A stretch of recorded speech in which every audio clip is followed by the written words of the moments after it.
Hello everybody, welcome back to the channel. Today I'm going to be looking at a couple of pack rafts. These are the Kokopelli pack raft, and just as a disclaimer, I pay for these pack rafts myself. They don't know I'm making this video. They didn't pay me any money. There's no endorsement at all. So this is a pretty honest opinion. So let's get right to it. As you can see here, I've got my pack raft. This is the twin, the Lake model. It weighs around 9 pounds. I've got it inside their mesh bag, the Kokopelli packraft mesh bag, and I'm wearing the Lite, which is around just under 5 pounds, 4.9, something like that. So this is what the pack looks like on me. I've hiked probably around 1 kilometer, 2 kilometers with this before. It's not on completely flat terrain. It's not over. It's not the perfect backpack as a very specific backpack, but to carry the pack in, it's good enough, especially at such lightweight. I'm not sure if you load it up with a lot of other items, that this will be incredibly comfortable. As you can see here, the straps are fairly minimal. I mean, they're comfortable enough, but the hip belt, which is normally where you want the weight to sit, depending on how you put the pack raft inside the bag, it may not actually sit on your hip properly. So that's something to note. And this bag is the my Lite, which is just under 5 pounds, and I've got a luggage scale here and just see how much it weighs with everything in. So this comes in at 14.4 pounds. Is this particular duffel, and the heavier twin Lake model comes in at 15 pounds. Now the reason that they're almost similar to weight, even though the Lite is 5 pounds lighter, is because I actually have in addition to the pack rafts and the PFD, I also have my fishing PFD inside that pack as well too. And that's just to give you an idea of a realistic weight, that you're not really just carrying 4.9 pounds, 5 pounds. There's the weight of the paddle that's inside, the inflation bag is in there, the Featherlight inflation is in that bag. And so just to give you a realistic idea, you're really looking at somewhere around between 10 to 15 pound of weight on your back. So you can see here I've taken the stuff that I need to work with out of the bag. Still inside the pack is my the 2 PFDs, the fishing one as well as the just a regular paddling one. I got my 4-piece Kokopelli paddle here. Got my Lite, which is the first one I'm going to inflate. It has 1 chamber, so basically inflate it once, the entire raft blows up. And then I have my Oro inflate seat, and then the final inflation top-up pressure tube, whatever you want to call this. And this is the Featherlight. So instead of using the bellow bag to hand inflate, I'm just going to use the Featherlight, which I'll show you in a second. The Lite has a single bladder pontoon, and this is a D7 valve, which has a I guess you call it a finger spool. So once you inflate it fully, you give it just put your finger in, give it a little twist. Featherlight.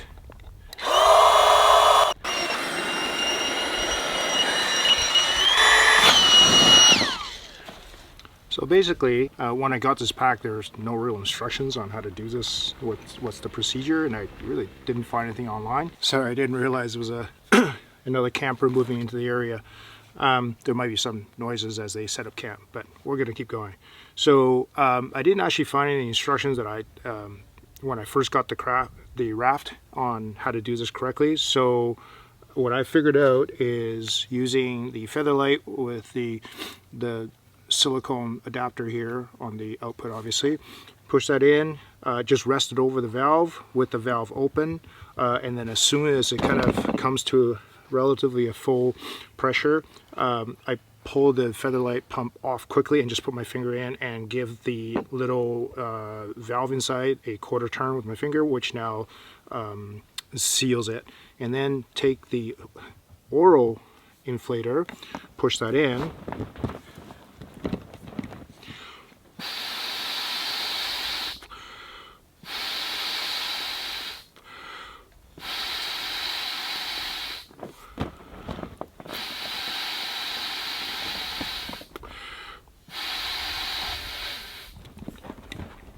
pretty much take that to the maximum level.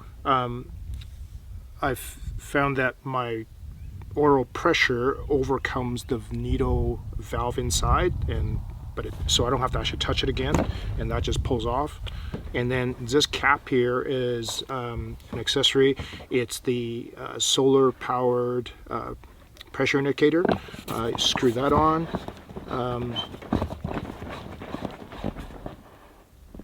And right now it's at 0.41 psi. On one of the instructions I did find, perhaps it was on the instruction for this, it did say do not inflate over 1.25, 1.35 psi for the craft. I don't see how I could actually get it there with orally, because that's now sitting in direct sunlight. This is going to get really hot, and I've seen this where the pressure goes up quite a bit. So you do need to be careful. If you just leave this sitting in the sun, you're better off either checking this constantly or leaving it in the water or deflating it. And then lastly, pretty simple, is the oral inflate seat.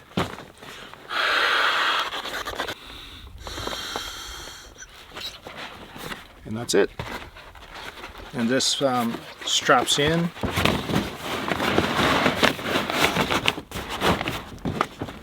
Is a little Fastech strap right here, or buckle right here, and just put your strap through to secure the seat in this place. And that's it. That's the raft put together. There's no attachment points on the back of the craft. There are 4 towards the front, and I've actually put that pack, and it has the proprietary cinch points, and it just sits on the top there. So you could have bring obviously water, a bit of food, extra clothing that could go inside there. And there you go. Assembling the 4-part paddle is pretty straightforward. There are these matching spring-loaded attachment points. They simply pop in. It's pretty obvious where they go.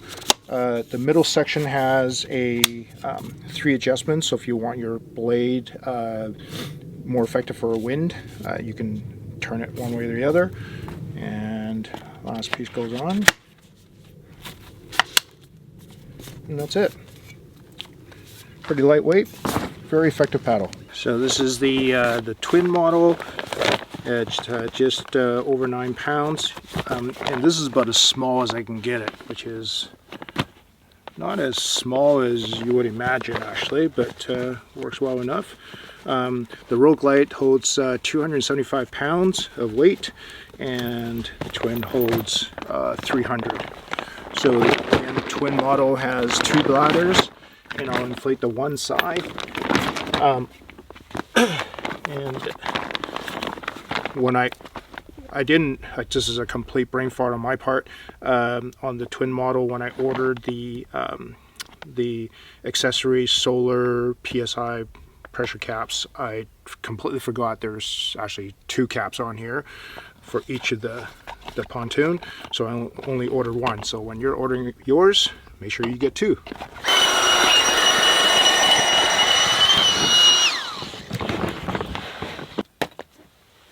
There you go, that's one side inflated. So you can see here the other half of the packraft is not inflated yet, and I'll go ahead and do that now.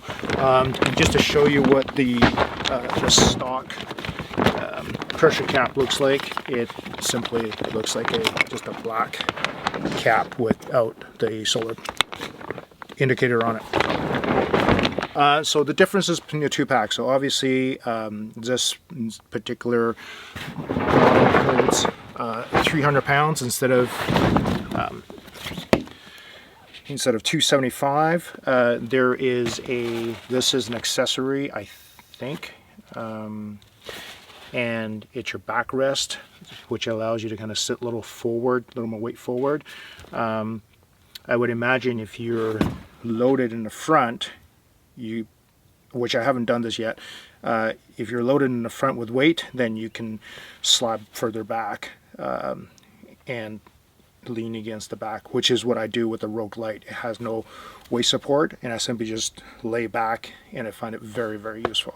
Attachment points, there are 4 attachment points on the front of this one, and then in the back there are what looks like 2 attachment points, maybe 4 attachment points. Nope, sorry, 2 attachment points in the back. Not really sure where you would clip to that, but in the front, your mesh bag would cinch in the front, just like the Rogue Lite. The other difference on this model here is on the bottom, there is a fin that you would put in. That's that little guy right there, and it goes in to this little piece right here, like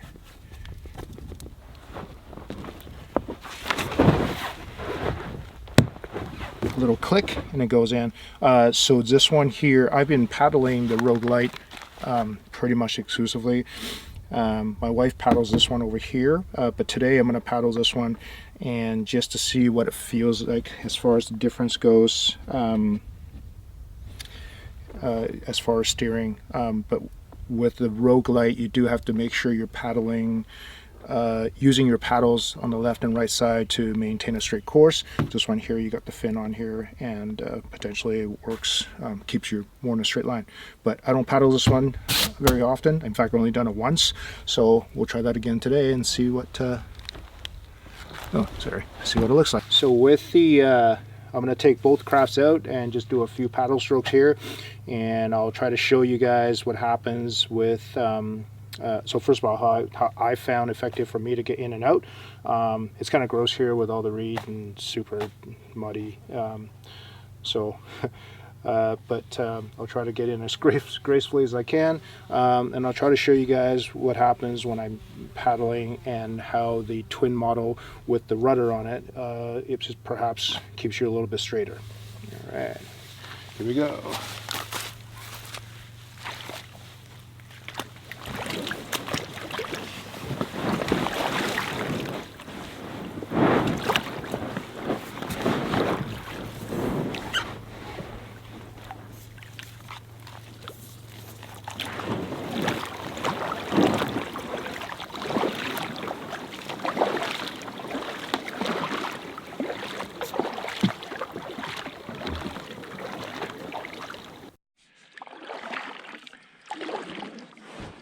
So you can see here, this is the amount of space that I have inside the Rogue Lite.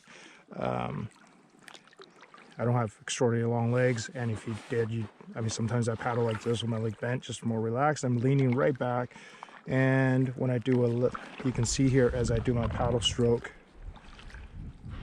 the craft tends to go side to side, and didn't take me very long, essentially, to pretty much subconsciously use a stronger stroke on one side or the other, simply just to control my direction. And you can see here, if I stop, no, I just happen to go straight, but there's nothing to stop me from spinning. That was one stroke, and I'm pretty much 180 and a bit. So let's go back in and grab the twin model, and let's see what that feels like.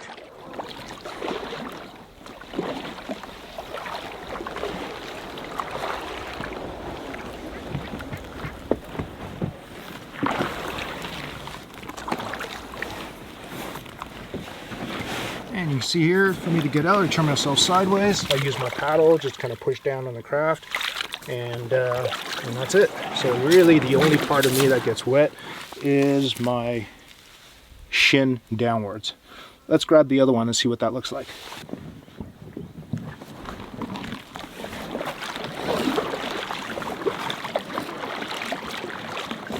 I've got another probably 12 inches of space in front of my feet there, hence the extra weight capacity. I have my strap or my back support, and honestly I've gotten so used to the Rogue Lite where I just lean on the pontoon in a very relaxed fashion that I'm not very used to this back support that's on here right now. So you can see here, there's a bit, just the mildest improvement in control.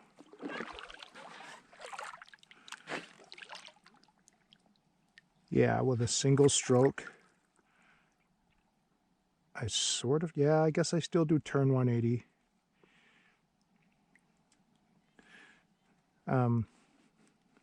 So it's not a massive improvement.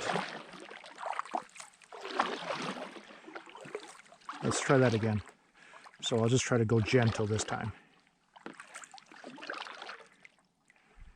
Yeah, it's a little bit of an improvement. It doesn't instantly turn 180.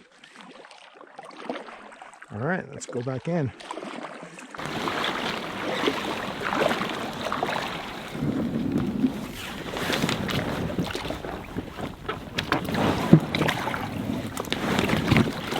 And to get out, it's the same way.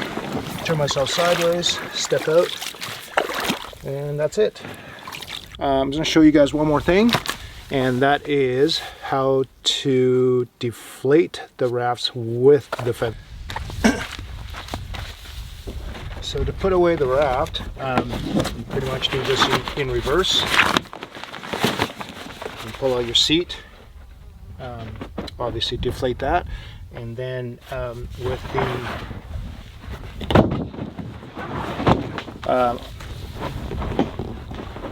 remove your cap, and now put your finger in, turn it quarter, not even a quarter turn, eighth turn. You can do this manually by sort of rolling the whole thing, getting the air out of it. But but using the Feather Lite, all I do is I take the pump and take it off the input and put it on the output portion. And now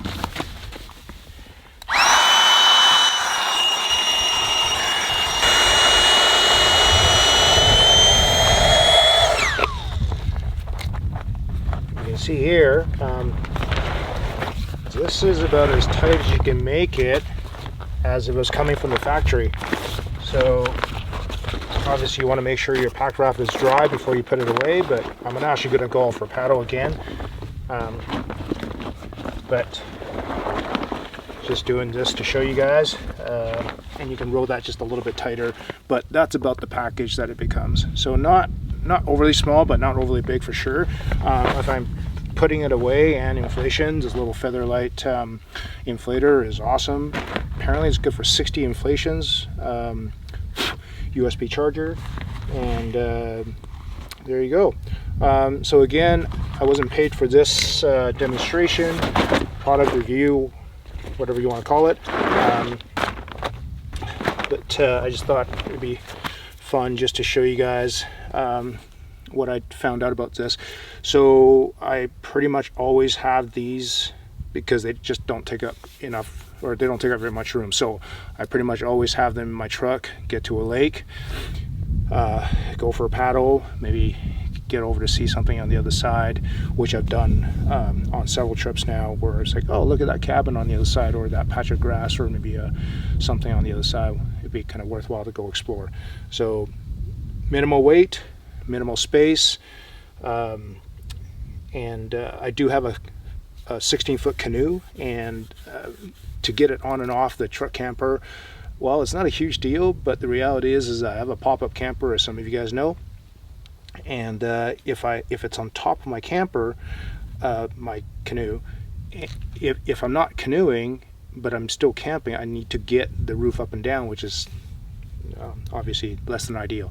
So to have this inside the truck, if I want to use it, great. If I don't, it sits there and doesn't impact my camping at all. So thanks very much, guys.